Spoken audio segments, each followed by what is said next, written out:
The clock on the wall showed 2:17 a.m., but Maya wasn't looking at it anymore. She'd stopped checking the time about an hour ago because knowing how late it was only made everything feel worse. Her baby girl, little Lily, had been crying for what felt like forever. Maya held her close, rocking back and forth on the edge of her bed, whispering the same soothing words over and over. "It's okay, sweetheart. Mama's here. It's okay, but it wasn't okay." Maya knew why Lily was crying, and it broke her heart.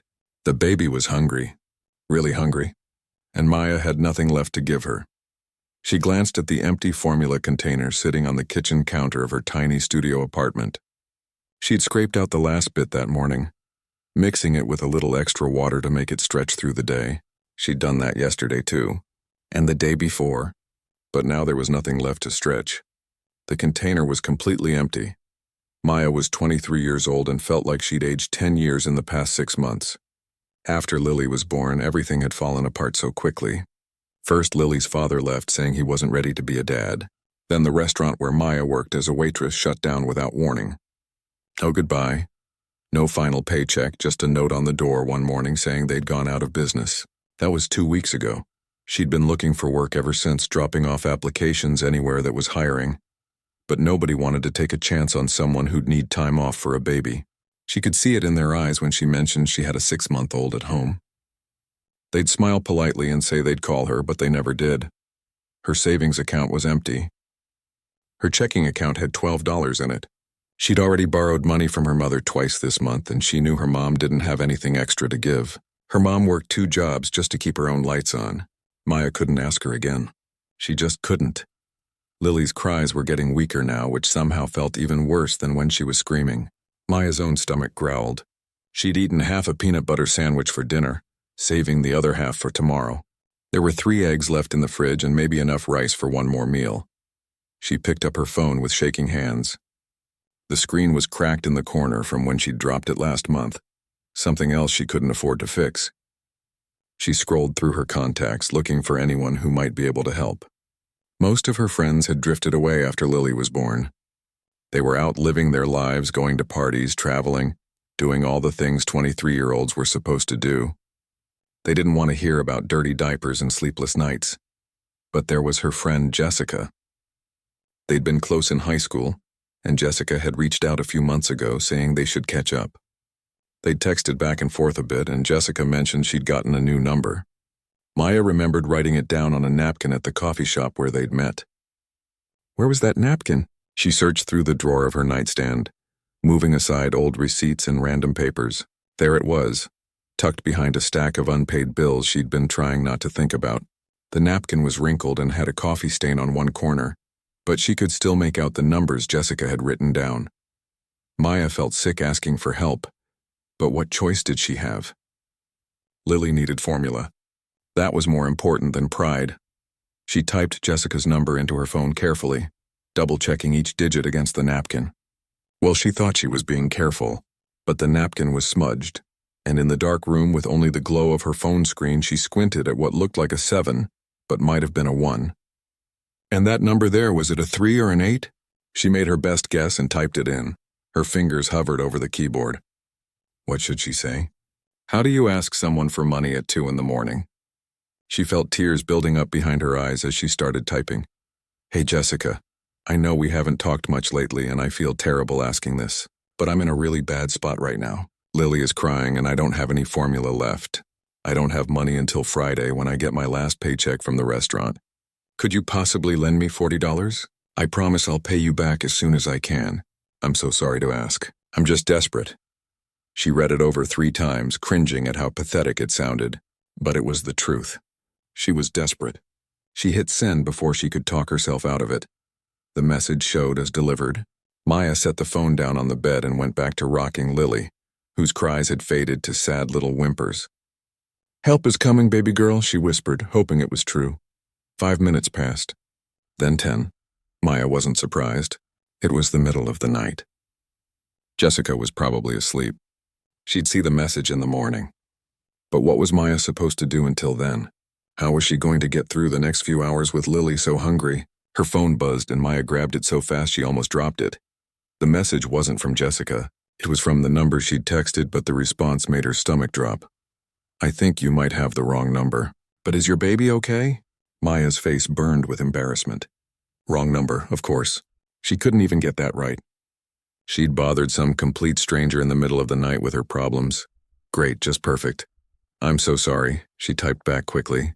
I mixed up the numbers. I didn't mean to bother you. Sorry again.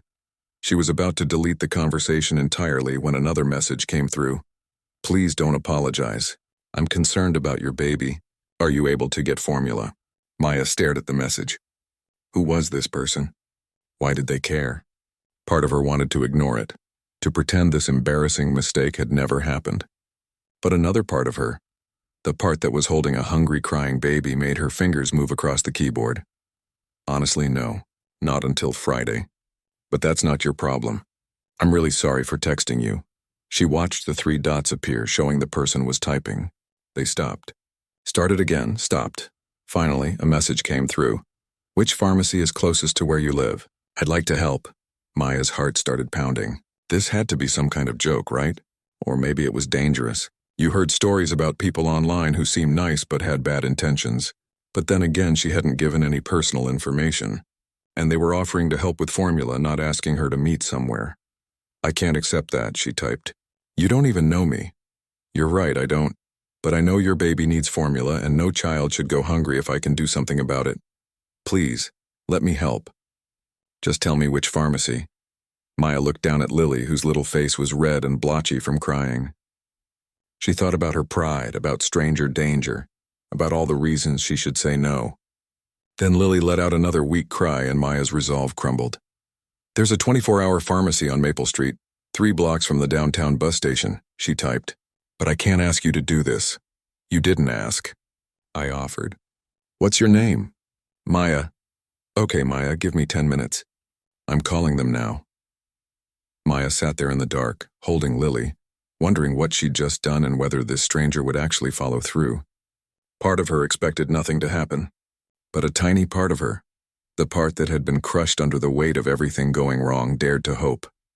Maya didn't move from her bed. She just sat there, holding Lily, staring at her phone like it might disappear if she looked away. 10 minutes, the stranger had said. But Maya had learned not to trust promises anymore. People said things all the time and didn't follow through. Why would this be any different? Still, she couldn't help watching the clock. 2:24 a.m., then 2:26, then 2:29. At 2:31, her phone rang. The sudden sound made her jump. It was a number she didn't recognize with a local area code. Her hand trembled as she answered. Hello? Is this Maya? A woman's voice, older, professional sounding. Yes? This is Linda from Maple Street Pharmacy. I have a gentleman on the other line who's arranged to pay for some items for you. He asked me to call and confirm what you need. Maya's breath caught in her throat. What? He's already provided payment, Linda continued, her voice warm. He said to get you whatever baby formula you prefer, diapers and any other essentials you might need. I just need to know what size diapers and which formula brand works for your baby. Tears started streaming down Maya's face before she could stop them. Size 2 diapers, she managed to say, her voice breaking. And the regular gentle formula. The one in the blue container. But please, I can't let him spend too much. Just the basic stuff. Honey, he's already taken care of it. I'm putting together everything you and your baby need. Can you make it here tonight, or should I have it ready for pickup tomorrow? Maya looked down at Lily, who had finally quieted down, exhausted from crying. I can come now. I'll be there in 20 minutes. Take your time, dear. I'll have everything waiting at the counter. And Maya, you've got a guardian angel looking out for you tonight. After hanging up, Maya just sat there for a moment, trying to process what had just happened. A complete stranger was buying formula for her baby. Someone she'd never met, whose name she didn't even know, had just answered a prayer she'd been too tired to pray. She carefully placed Lily in her carrier, grabbed her old jacket, and headed out into the cold night. The streets were empty and quiet. The bus wouldn't run again until 5, so she walked, pushing Lily's stroller with the wobbly wheel that she kept meaning to fix. The 3 blocks felt longer in the dark, but she didn't care. Help was waiting. When she pushed through the pharmacy doors, she saw Linda right away, a woman in her 50s with kind eyes and gray hair pulled back in a ponytail. The counter in front of her was covered with bags. Not just 1 or 2, at least 5 large bags stuffed full. Maya? Linda asked with a smile. That's me. Maya approached slowly, almost afraid to believe it was real. All right, let's see what we've got here. Linda started going through the bags. 4 containers of formula. That should last you at least 3 weeks. 2 boxes of size 2 diapers. Baby wipes, the sensitive kind. Some baby wash and lotion. Oh, and he insisted we include some jars of baby food. Different flavors so you can see what she likes. And there's some diaper cream here too. Maya couldn't speak. She tried to say thank you, but the words got stuck behind the lump in her throat. There's more, Linda said gently. She reached under the counter and pulled out 2 more bags. Cereal, milk, bread, peanut butter, some canned soup, pasta, and a few other groceries. He said a baby can't thrive if mama isn't eating either. That's when Maya completely broke down. She covered her face with her hands and sobbed right there in the middle of the pharmacy. All the stress, all the fear, all the nights of wondering how she'd make it through the next day, it all came pouring out. Linda came around the counter and put her arm around Maya's shoulders. It's okay, honey. Let it out. You've been carrying too much by yourself. After a few minutes, Maya managed to pull herself together. She wiped her face with her sleeve and looked at all the bags. I don't understand. Why would someone do this for a stranger? I don't know, Linda said. But I've worked here for 30 years and I've never had anyone call at 2 in the morning to help someone they'd never met. You must have texted someone pretty special. Maya loaded everything into Lily's stroller, piling the bags around and under the carrier until it looked like she was pushing a grocery cart. She thanked Linda about 100 times, then made her way back home, her heart feeling lighter despite the heavy load. When she got back to her apartment, she fed Lily a proper bottle of formula. Not watered down, not stretched thin, just the right amount. Lily drank it so fast like she'd been waiting her whole life for a full meal. Then she burped and fell asleep immediately, her tiny belly finally full and satisfied. Maya sat on her bed with her phone in her hand. She owed this stranger more than a thank you, but she didn't know how to express what she was feeling. Finally, she started typing. I don't know who you are, but you just saved us tonight. I went to the pharmacy and they had everything. Not just formula, but diapers and food and things I didn't even ask for. I'm sitting here watching my baby sleep peacefully for the first time in days and I can't stop crying. Thank you doesn't feel like enough. You didn't have to do this. You don't know me, but you helped anyway and I'll never forget it. Thank you. Thank you so much. She hit send and set the phone down, not expecting a response. It was almost 4 in the morning now. But within a minute, her phone buzzed. I'm glad she's okay. That's all that matters. Maya picked up the phone again. Can I ask your name? I need to know who to thank. David, my name is David. David, I will pay you back. I promise. It might take me a while, but I'll pay back every penny. That's not necessary, Maya, really. It is to me. I'm not a charity case. I'm just someone who hit a rough patch. I'll get back on my feet. There was a pause before the next message came through. I don't think you're a charity case at all. I think you're a mother doing everything she can for her child. That's admirable, not pitiful, and I can tell you're a fighter. Maya stared at those words. Nobody had said anything like that to her in so long. Everyone looked at her with pity or judgment. Her ex said she was a mistake that ruined his life. Her former boss said she was unreliable. Even her own mother, as much as she loved her, looked at her with disappointment sometimes. But this stranger, this David, saw something different. How did you know? She typed. How did you know I needed more than just formula? Because hungry babies have hungry mothers, and nobody can take care of someone else if they're not taking care of themselves. Trust me, I learned that lesson the hard way. Maya found herself curious about this person. Can I ask what you do? I mean, not everyone can afford to buy groceries for strangers at 2 in the morning. I work in business. I do okay, but money isn't why I helped. I helped because I've been in a place where I needed someone to believe things could get better. Someone did that for me once, and I never forgot it. They continued texting back and forth as the sun started to rise. David asked about Lily, how old she was, what she was like. Maya found herself opening up, telling him about the pregnancy, about being left alone, about losing her job. She didn't know why she was sharing so much with a complete stranger, but something about talking to someone who didn't know her, who had no expectations or judgments, felt freeing. David shared a little too, carefully, never too much.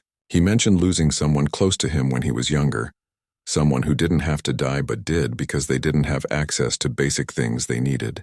He said that's why he couldn't ignore her message, why he had to help. By 6 in the morning, Maya realized she'd been talking to this stranger for hours.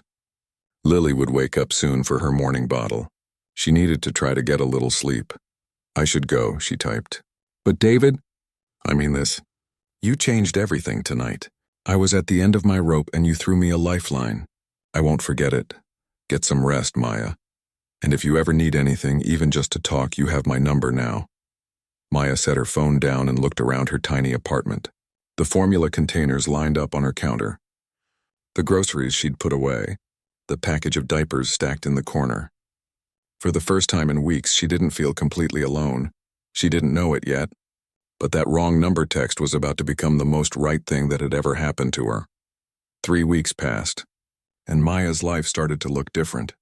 Not perfect, but different. Better.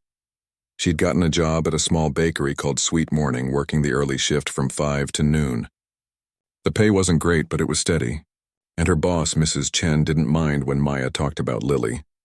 In fact, Mrs. Chen had 3 grown kids of her own and understood what it was like to be a young mother struggling to make ends meet. The best part was that Mrs. Chen let Maya bring home the leftover pastries and bread at the end of her shift. It meant Maya actually had breakfast most days, and dinner too when she was creative with it. But the biggest change in Maya's life wasn't the job. It was the texts. Every single day, David texted her. Good morning messages. Checking how Lily was doing. Asking about her day. Sharing funny stories from his work. It had become the part of her day she looked forward to most. At first, Maya had been guarded. She kept waiting for him to want something from her, for the other shoe to drop. Men didn't just help women for no reason, right? There was always an angle, but weeks went by and David never asked for anything. Never suggested meeting up, never made her uncomfortable. He was just there. A friend when she desperately needed one. Lily smiled at me today, Maya texted one afternoon during her break. Like a real smile, not just gas. I swear she knew it was me. That's amazing. Did you get a picture? I tried, but she stopped as soon as I pulled out my phone. You know how babies are. I don't actually. No kids here. But I'd love to see a picture of her sometime, even without the smile. Maya hesitated. They'd been talking for 3 weeks and she'd never sent a photo. It felt like a line somehow. Keeping things to text messages felt safe. Photos made it more real. But then again, what was she afraid of? David had proven himself to be kind and respectful. She pulled up a photo she'd taken that morning. Lily in her little yellow onesie, eyes bright, one hand reaching toward the camera. Maya hit send before she could overthink it. Her phone rang almost immediately. David was calling. Maya's heart jumped. They'd never actually talked on the phone before, only texted. Her finger hovered over the answer button for a second before she pressed it. Hello? Maya, she's beautiful. David's voice was warm, genuine. Not what she'd expected. She'd imagined someone older based on his wisdom, but he sounded younger, maybe early 30s. Those eyes. She's going to break hearts someday. You think so? Maya felt herself smiling. I'm probably biased, but I think she's pretty perfect. You should be biased. You're her mom. There was a pause. Thank you for sharing that with me. I know we've just been texting, and this might seem weird, but I feel like I know you both. Like I'm invested in how your story turns out. It's not weird, Maya said softly. You're the only person who asks about us. My mom tries, but she's so busy. My old friends don't really call anymore. You're kind of all we've got right now. That's not true. You've got each other. But I'm honored to be part of your support system, even if it's just through a phone screen. They talked for almost an hour, about everything and nothing. David told her about his day, something about a meeting that went sideways and a coffee machine that broke at the worst possible time. Maya told him about the customer who came into the bakery and complained that the croissants weren't French enough, whatever that meant. They laughed together and Maya realized she couldn't remember the last time she'd laughed like that. When they hung up, Maya felt something she couldn't quite name. Not quite butterflies, but something warm and unsettling at the same time. She pushed the feeling down. David was her friend. Her lifeline. She couldn't mess that up by catching feelings. Over the next 2 weeks, the phone calls became regular. Every few days, one of them would call instead of text. The conversations got longer, more personal. David told her about his sister, the one he'd mentioned that first night. How she died when he was 17 because they couldn't afford her medicine. How it changed the entire course of his life. Made him determined to never let money be the reason someone suffered. Maya told him things she'd never told anyone, about how scared she was during her pregnancy, how alone she felt in the hospital when Lily was born, how some days she still felt like she was drowning even though things were better now. "You're stronger than you think," David said one evening. They were on the phone while Maya folded laundry in her apartment. Single parents are basically superheroes without capes. I don't feel like a superhero. I feel like I'm barely keeping it together. That's what makes you a superhero. You keep going even when it's hard. Even when you're scared. That's real strength, Maya. She had to blink back tears. You always know what to say. I just tell you what I see. And I see someone amazing. That night after they hung up, Maya lay in bed thinking about David. She still didn't know much about him. He was private about certain things, especially about his work. He'd mentioned being in business but never specified what kind. He never talked about where he lived exactly, just that it was in the city. She had asked a few times, but he'd always changed the subject smoothly. It should have bothered her more than it did, but Maya figured everyone had their reasons for privacy. Maybe he'd been hurt before. Maybe he just liked keeping his personal life separate. As long as he kept being the friend she needed, did the details really matter? One Saturday afternoon, Maya was at the park with Lily when her phone rang. David's name popped up on the screen. "Hey," she answered, pushing the stroller with one hand. "You're calling early today." "I know this is going to sound crazy," David said, and he sounded nervous. Actually nervous. Maya had never heard that in his voice before. "But I was thinking, we've been talking for over a month now, and I'd really like to meet you. Both of you, if you're comfortable with that." Maya stopped walking. Her heart started racing. "Meet like in person?" "I know it's a big step, and I understand if you're not ready, but Maya, I feel like we're friends. Real friends. And I'd like to put a face to the voice if that makes sense." Part of Maya wanted to say yes immediately, but another part, the part that had been hurt and disappointed too many times, held back. "I don't know, David, what if it's weird? What if meeting in person ruins what we have? What if it doesn't?" He countered gently. "What if it's even better? Where would we even meet? Somewhere public. Somewhere you feel safe. Maybe that coffee shop near the bakery you mentioned, the one with the good muffins? We could meet there. 30 minutes. If you hate it, you can leave. No hard feelings." Maya sat down on a park bench watching Lily sleep peacefully in her stroller. This was scary. Opening up through text and phone calls was one thing, but meeting face to face, that was real. That was vulnerable. But David had been nothing but kind to her. Nothing but supportive.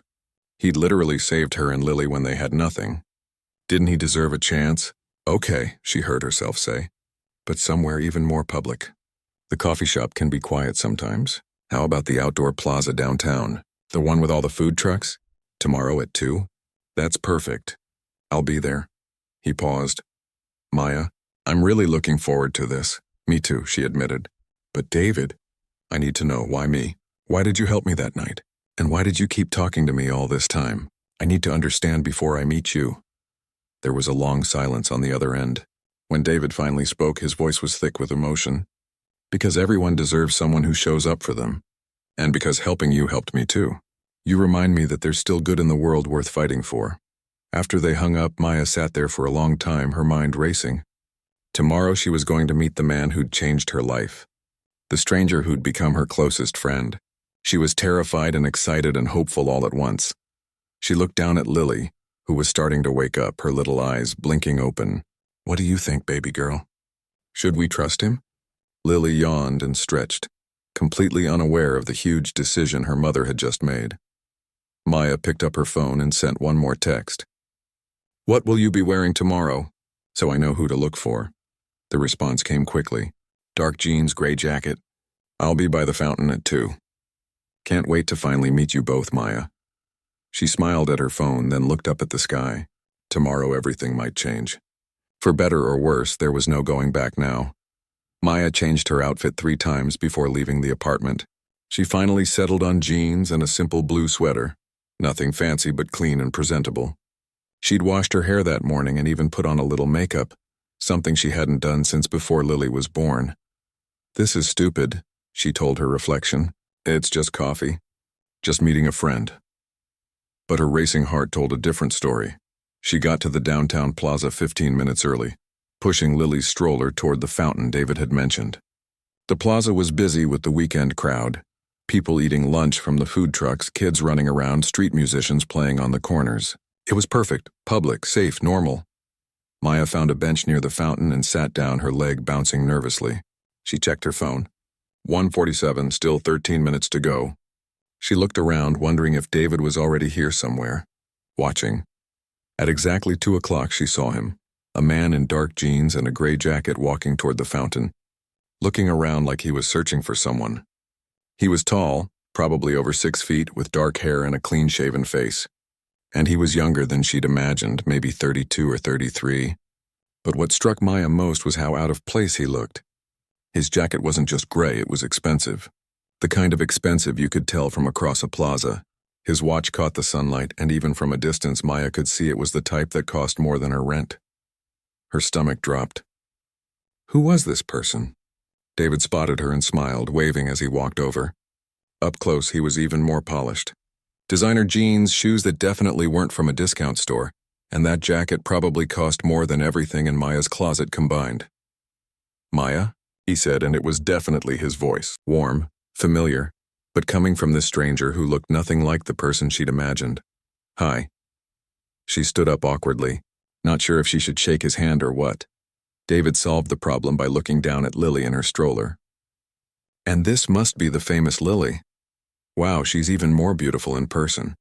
Despite her confusion, Maya felt a surge of maternal pride. She's having a good day. Usually she's fussier around strangers. Maybe I'm not a stranger, David said softly. We've been talking for over a month. That counts for something, right? Right. Maya sat back down and David took a seat on the other end of the bench, keeping a respectful distance. So you're David, I am, and you're Maya. Finally nice to put a face to all those late-night conversations. There was an awkward pause. Maya didn't know what to say. She'd had 100 things planned to talk about, but now all she could think about was that watch, that jacket, the whole picture that didn't match what she'd imagined. David seemed to sense her discomfort. I know I'm probably not what you expected. You could say that. Maya tried to smile, but it felt forced. You said you worked in business. You didn't mention you were like really successful at it. Would it have made a difference if I had? Maybe, I don't know. Maya looked down at her hands. I feel like an idiot now. You've been talking to me all this time, listening to me complain about my problems, my tiny little problems, and you're probably, what, a CEO? A lawyer? Some kind of millionaire? Does it matter what I do? Yes. Maya's voice came out sharper than she intended. A few people nearby glanced over. She lowered her voice. Yes, it matters. Because I've been treating you like a friend, like an equal, and this whole time you've been, what, slumming it? Getting your good deed fixed by helping the poor single mom? David's face fell. Maya, no, that's not what this is. Then what is it? She was angry now. All the warmth she'd felt toward him curdling into embarrassment. Why didn't you tell me? Why did you let me go on and on about my $15 an hour job and my studio apartment, like we were on the same level? Because we are on the same level. David leaned forward, his voice intense. Money doesn't change who you are as a person. You're one of the strongest, most genuine people I've ever talked to. You think I care that you work at a bakery? You think that matters to me? It clearly should. Look at you. Look at me. Maya gestured between them. We're from different worlds, David. I was stupid to think this could be a real friendship. You're not stupid, and this is a real friendship. David ran his hand through his hair, frustrated. Maya, I didn't tell you about my work because I wanted you to see me. Just me. Not my bank account or my job title or any of that stuff. You know how rare it is to talk to someone who doesn't want anything from me? I did want something from you. Maya shot back. That first night I wanted $40. You didn't know it was me. That text was meant for someone else. And you never asked me for another thing after that, even when I could tell you were struggling. You know how many people would have kept asking? But you didn't. You have too much pride for that. Maya felt tears building behind her eyes. She hated crying, especially in public, especially in front of David. I need to go. Please don't. David's voice was almost pleading. I should have been honest earlier. You're right about that. But Maya, I meant everything I said, every conversation we've had, every word that was real. This doesn't change anything. It changes everything. Maya stood up, grabbing the stroller handle. You've been lying to me this whole time. I never lied. I just didn't volunteer certain information. There's a difference. That's just semantics. Maya started pushing the stroller away from the bench. David stood up quickly. Wait. Just wait. Please, give me 5 minutes to explain. That's all I'm asking. Something in his voice made Maya stop. She didn't turn around, but she stopped walking. I'm the CEO of a tech company, David said quietly. Hayes Industries. You can Google it if you want. I'm successful, yes. I have money, yes. But I'm also lonely. I'm surrounded by people all day who want something from me. Everyone has an angle. Everyone wants a favor or an investment or a connection. And then one night at 2 a.m, I get a text from a desperate mother who thinks I'm someone else. And instead of deleting it, I responded. And for the first time in years, someone talked to me like I was just a person. Maya turned around slowly. David was still standing by the bench, hands in his pockets, looking more vulnerable than anyone in a designer jacket should look. You reminded me why I started my company in the first place, he continued. After my sister died, I promised myself I'd make enough money so that no one in my family would ever suffer like that again. But somewhere along the way, I forgot that it's not just about making money. It's about helping people. You reminded me of that. So I'm what? Some kind of inspiration project? No. You're my friend. The realest friend I've had in years.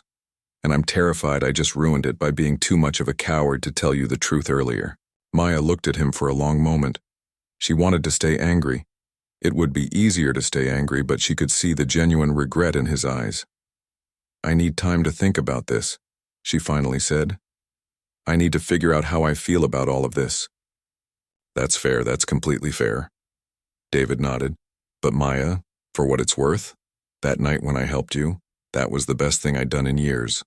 Not because it made me feel good about myself, but because I got to know you after.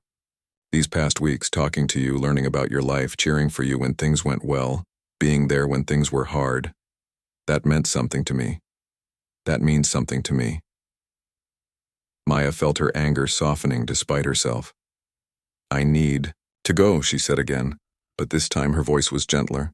Okay, I understand. David pulled out his phone. I'm texting you my real information, my full name, my company, everything, so you can look me up, verify I'm not some kind of creep. And Maya, I'll wait. However long you need, I'll wait. Maya's phone buzzed in her pocket. She didn't look at it. She just nodded and started walking away, pushing Lily's stroller through the crowd. She made it 3 blocks before she had to sit down on another bench. Her hands were shaking. She pulled out her phone and opened David's text. Sure enough, there was his full name. David Hayes, CEO of Hayes Industries. She clicked on the link he'd sent. The company website loaded, and there he was in the About section. Same face, same smile, but in a suit this time. The bio talked about his rise in the tech world, his innovations, his net worth. Maya felt sick.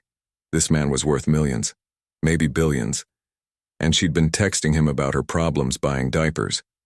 But then she remembered his voice, the way he'd talked about his sister, the way he'd listened to her, really listened, when she talked about her fears and dreams, the way he'd called just to hear about Lily's day. Had that all been fake, or had it been real regardless of who he was? Maya looked down at Lily, who was awake now, looking up at her with those big, curious eyes. What should I do, baby? She whispered. Lily just gurgled and reached for Maya's finger, holding on tight like she always did. Maya sat there for a long time, thinking about trust, about friendship, about what really mattered. Her phone buzzed again. I'm sorry. That's all I wanted to say. I'm sorry for not being upfront. You deserved better than that. Maya stared at the message. Then, slowly, she started typing. Maya didn't text David for 3 days after their meeting. She'd told him she needed time to think, and he'd respected that. No calls, no messages, just silence. But the silence felt wrong, heavy, like something was missing from her daily routine. She kept replaying their conversation in her head while she worked at the bakery. The look on his face when she'd accused him of treating her like a charity project. The pain in his voice when he talked about his sister. The way he'd looked at Lily with such gentleness. "You've been distracted all week," Mrs. Chen said on Thursday morning, startling Maya out of her thoughts. "Boy trouble?" Maya almost laughed. "Is it boy trouble if the boy is actually a millionaire CEO and you're just a single mom working at a bakery?" Mrs. Chen raised her eyebrows. "That sounds like a story." So Maya told her. Everything. The wrong number text, the help David had given her, their friendship, and the reveal at the plaza. Mrs. Chen listened without interrupting, kneading dough while Maya talked. "And now I don't know what to do," Maya finished. "Part of me feels like he lied, but part of me knows he didn't. He just didn't tell me everything. Is that the same thing?" Mrs. Chen was quiet for a moment, shaping the dough into rolls. "Let me ask you something. Before you knew he was rich, how did he make you feel? Safe, heard, like I mattered. And after you found out? Scared, out of my league, like I didn't belong in his world. So the only thing that changed was your perception, not his behavior." Mrs. Chen wiped her hands on her apron. "Maya, I've been running this bakery for 20 years. You know what I've learned? People are people no matter how much money they have. Some rich people are terrible. Some poor people are terrible. But some people, regardless of what's in their bank account, are just good. They see someone struggling and they help because that's who they are. But what if this can't work? What if we're too different? What if you are? Does that mean you throw away someone who showed up for you when nobody else did?" Mrs. Chen shook her head. "Fear makes us push away the good things. Don't let fear make your decisions for you." That night, Maya sat on her bed with Lily playing on a blanket beside her. She picked up her phone and stared at David's name in her contacts. Her finger hovered over it for a full minute before she finally pressed call. He answered on the first ring. "Maya? Hi." Her voice came out smaller than she'd intended. "Hi." She could hear the relief in his voice. "How are you?" "Confused. Scared. Angry. Not at you exactly, just at the situation." She paused. "But also I miss talking to you, which makes me feel stupid." "It doesn't make you stupid. I miss talking to you too." They were both quiet for a moment. Lily babbled in the background, and Maya heard David laugh softly. "Is that Lily?" "Yeah. She's trying to grab her toes. It's pretty much her new favorite activity." "I'd love to see that sometime. If you'd let me." Maya took a deep breath. "That's actually why I called. I've been thinking a lot these past few days about what you said, about who you are and why you helped me, and I think I owe you an apology." "You don't owe me anything." "I do. I judged you for having money before I even gave you a chance to explain. I made assumptions about why you helped me without listening. That wasn't fair." "Maya, you had every right to be upset. I should have been honest from the beginning." "Maybe. But I understand why you weren't. If you'd told me that first night that you were some big CEO, I would have said no. I would have been too proud to accept help from someone like that." She shifted Lily onto her lap. "The truth is, you helped me when I needed it most. Not because you wanted something from me, not because you felt superior, but because you're a good person who saw someone in trouble and did something about it. The money doesn't change that." She heard David exhale like he'd been holding his breath. "Thank you for saying that." "I'm not saying this is going to be easy," Maya continued. "We come from really different worlds, David. I worry about making rent. You probably don't even think about stuff like that. But I don't want to lose you as a friend because I'm scared of the differences. So what do? We start over. Or not over exactly, but we start fresh. No secrets this time. We figure out what this friendship looks like with everything out in the open. I'd like that. I'd like that a lot." Over the next few weeks, things slowly returned to normal between them. The texts started up again, the phone calls, but this time it felt more honest. David told her about the pressures of running a company, about board meetings that stressed him out, about feeling lonely despite being surrounded by people all the time. Maya told him about her dreams of one day opening her own small bakery, about her fears of not being enough for Lily, about her struggles with money that never quite stretched far enough. They met up twice more, always in public places, always casual.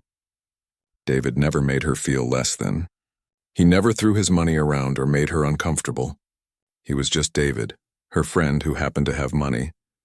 One afternoon, Maya got a call from Mrs. Chen. There's a business certification course starting next month. It's for people who want to run their own food businesses. You should apply. Mrs. Chen, I can't afford something like that. There's a scholarship program. Just apply. What's the harm? So Maya applied, not really expecting anything. When she got the acceptance letter 2 weeks later, she screamed so loud she woke up Lily from her nap.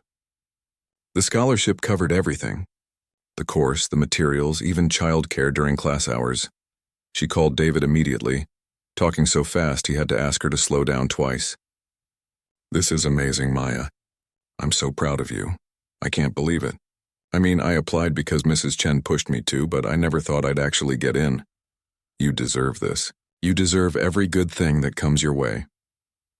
3 months later, Maya sat in her last certification class, Lily playing quietly in the corner of the room with the other kids in the childcare program. She'd learned so much about business plans, about food safety, about marketing and financing. Her head was full of ideas and possibilities. When she got home that night, there was an envelope taped to her apartment door. Inside was a card with David's handwriting. Congratulations on finishing your course. I know you're going to do amazing things. I believe in you. Always have, always will. Your friend David. P.S. Check your email. Maya pulled out her phone and opened her email. There was a message from the Hayes Industries Small Business Initiative. She'd never heard of it before. The email explained that they helped small business owners get started with low-interest loans and business mentorship, and they wanted to meet with her about her bakery idea. Maya's hand shook as she read the email again. Then she called David. Did you do this? She asked when he answered. I created the program, yes. But Maya, I promise you, I had nothing to do with the selection process. I didn't even know you'd applied until they sent you that email. You got this on your own merit. I applied. I didn't apply to anything from your company. Mrs. Chen did. She called me a few weeks ago and asked how you could get real help starting a business. I told her about our program. She submitted your application. I made sure I wasn't part of the review process. I wanted you to get a fair shot, not special treatment. Maya didn't know whether to laugh or cry. You're unbelievable. Is that good or bad? It's good. It's really good. She looked down at Lily, who was trying to climb onto the couch. David, I need to tell you something.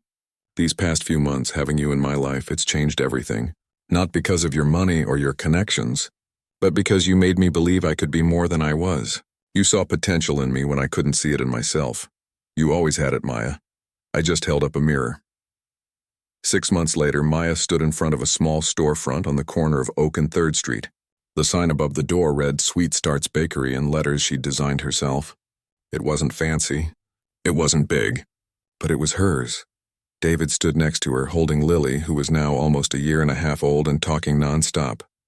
Down, Lily demanded, squirming in David's arms. Not yet, little one. Let your mama have her moment. Maya turned to look at them. David, in his business casual clothes, looking slightly out of place in this working-class neighborhood. Lily in her little overalls, reaching for Maya with both hands. Her family, because that's what they'd become, slowly and surely over all these months. Not in the traditional way, but in the way that mattered. I couldn't have done this without you, Maya said. Yes, you could have. It just might have taken longer. But you would have gotten here, Maya. Because you're a fighter. We made a pretty good team, though, didn't we? David smiled. That same warm smile from the first time they'd met in person. The best. A wrong number that turned into the rightest thing that ever happened to me. Maya unlocked the door to her bakery and stepped inside. The ovens she'd bought secondhand. The tables she'd refinished herself. The menu board where she'd written out her grandmother's recipes. Every piece of this place was built on hard work, determination, and a little bit of help from someone who'd believed in her. As Lily ran around the empty bakery, her footsteps echoing off the walls, Maya thought about that desperate night 2 years ago when she'd texted a wrong number begging for baby formula. She'd been at her lowest point, completely broken with no hope in sight. And now look at her. Business owner, mother to a thriving toddler, friend to someone who'd seen past her circumstances to the person she could become. "What are you thinking?" David asked, coming to stand beside her. "That I'm really glad I typed that number wrong." "Me too." He put his arm around her shoulders, brotherly and warm. "Me too." The bakery would open next week. Maya would succeed, and sometimes she'd struggle, but she'd never be alone again. She'd learned that asking for help wasn't weakness, that accepting kindness wasn't shameful, that sometimes the worst mistakes lead to the best outcomes, and it all started with a wrong number and a stranger who cared enough to answer.